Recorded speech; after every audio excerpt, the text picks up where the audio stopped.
ver com uma perspectiva de domínio sobre a propriedade, digamos assim. Depois também tem a ver com outra questão. As casas, por norma, são situadas nos sítios menos férteis da propriedade. Ou, melhor, localizados. Neste caso, não tanto junto à estrada, porque não é tão vulgar quanto isso. E depois não estão muito longe da água, de um ponto de água que as alimenta. E estão numa zona onde estão as alfaias, onde estão os outros criados, onde e tudo isso requer algum espaço numa zona pouco fértil, normalmente empedrada, porque é dessa zona que saem todos os materiais para a coisa. As pedras, a base de construção nunca está muito longe. E tudo isso conjugado com uma vista que lhes permite observar ou controlar de alguma forma a propriedade.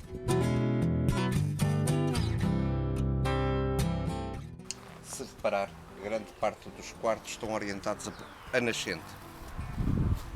Ou seja, as pessoas, como tinham o ritmo de vida, começava cedo e acabava cedo, acompanhava basicamente a luz solar.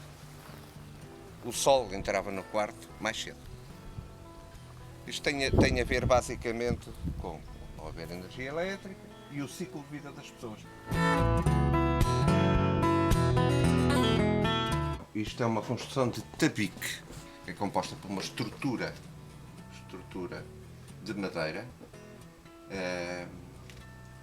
e que é revestida a barro e a palha para lhe dar alguma consistência, que tem como função o isolamento, a formação de divisões, mas sobretudo traduz o espírito da construção da época.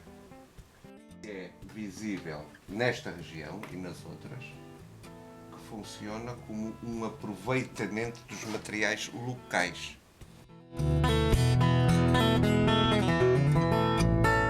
Depois todas as estruturas são em madeira. As madeiras de eleição é o carvalho. Aparecem alguns casos em que existem a estrutura principal dos telhados é em nogueira, mas é muito raro. O carvalho, de facto, é a madeira de eleição. Aliás, esta zona não é propriamente famosa por poder ter carvalhos.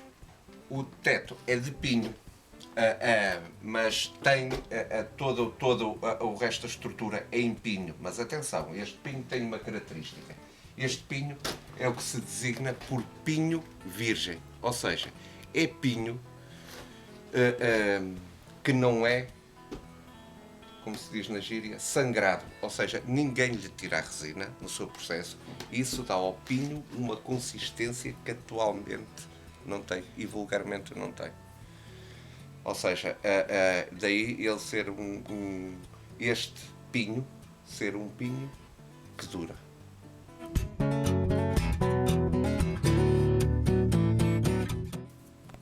Eu apontava para 100 e qualquer coisa anos. 100 e qualquer coisa, talvez 150. Se bem que nestas coisas funcionam sempre assim. Este tipo de edifícios são edifícios que levam anos a ser executados e há toda uma fase de preparação, incluindo a preparação da madeira. Ou seja, a madeira, antes de ser transportada para aqui, à força de braço ou de roldanas rudimentares, não é? Todos estes materiais foram já previamente preparados, as árvores previamente selecionadas, porque nem todas as árvores dão para fazer uma estrutura tão linear e tão direita. E isso é uma fase que é muito anterior, em que depois são secas o processo. Portanto, é um processo longo. É um processo longo. É um processo que, no caso da madeira e nas zonas principais, dos telhados, os vértices, vamos chamar assim, as comieiras, que definem as várias águas, as várias inclinações de escoamento de águas que os telhados têm. Isso é um processo que tem 2 ou 3 anos anterior ao próprio início da construção em si. Portanto, assim como as pedras. As pedras começam a ser trabalhadas muito antes. Porquê? Porque o processo depois de construção em si obedece a alguns requisitos. Não nos podemos esquecer que nestas zonas a argamassa raramente é usada.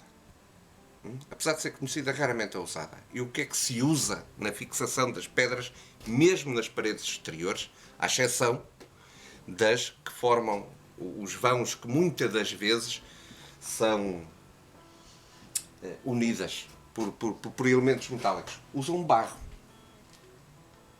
Não é?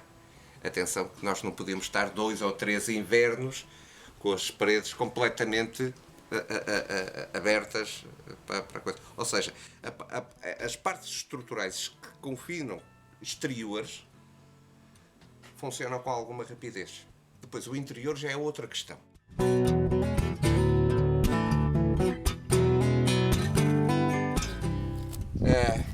Elas basicamente são pousadas umas nas outras. Muitas das vezes usa-se uma espécie de caliça com uma gordura que serve para selar. O processo e o material é basicamente o mesmo, por exemplo, que é usado no aqueduto das Águas Livres. Ainda hoje não cai uma gota. E não havia cimento. Apesar do cimento ter sido inventado pelos romanos, não é? Mas basicamente é isso. E depois o próprio peso. Isto são peças inteiras, não é? Cada metade destas é uma peça inteira, dificilmente aparece uma outra que não o seja. Ou seja, tem dimensão suficiente para se aguentar e peso suficiente para se aguentar.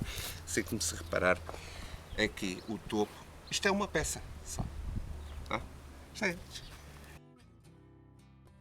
E isto é o que se chama as tais pedras angulares. São pedras que formam as diversas, os vértices, e se a gente reparar, elas formam e travam as forças que possam existir na formação dos vértices das casas. Portanto, porque seria difícil sustentar uma situação destas, não é? Então, isto são travamentos nos diversos alinhamentos em que a gente vê uma numa direção, este ângulo a 90 graus, outra para o outro lado, e assim sucessivamente elas vão